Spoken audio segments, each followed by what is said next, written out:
Kahente Horn-Miller from the Kahnawà Legislative Coordinating Commission thought it would be a good idea to have more outreach to the community so they understand about the process and some of the developments and all of that. And we'll be doing a whole series of YouTube videos. And the first one will be about a project that's been ongoing, and now there's a different person working on it. We thought it'd be a good idea to introduce her to the community so when you're getting a phone call, you'll know who's behind the phone call. And we talked to Kahente about why the project is underway.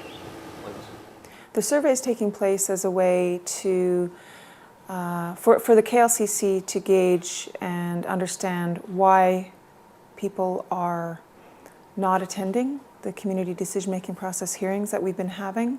We're trying to make the process better and more amenable to the people that could attend.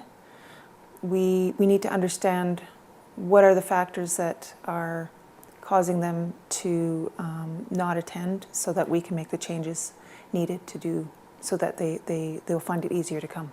I've actually contacted quite a few people so far, probably about 100 or so community members. Well, I've spoken to a few of them. I've called over 100, but reaching some people is often difficult.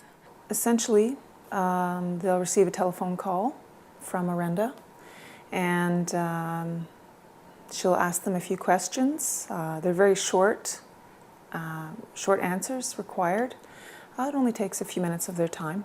It averages about 3 minutes or so per survey. I tell them right off the bat, I only have 3 questions to ask you. If they want to progress past those 3 questions, there's a few extra questions I can ask them, and I can give them a little bit more detailed information about the community decision-making process. But essentially, they only have to answer the first 3. We are always working at trying to make this process better and more of a process that serves the needs of the community. So really that's what we're trying to do, is get that kind of information from them and work with that.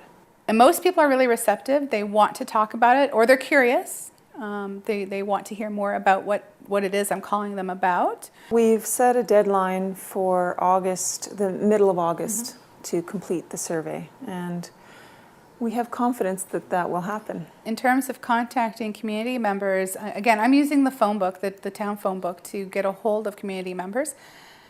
A lot of people in the community aren't in that phone book, so finding other ways to get in touch with people who want to participate in the survey would be very important. I think maybe people could submit an alternate number that they are using. A lot of people are no longer getting landlines. So perhaps they could call the main building and leave their name and the other number that they use, and we could contact them.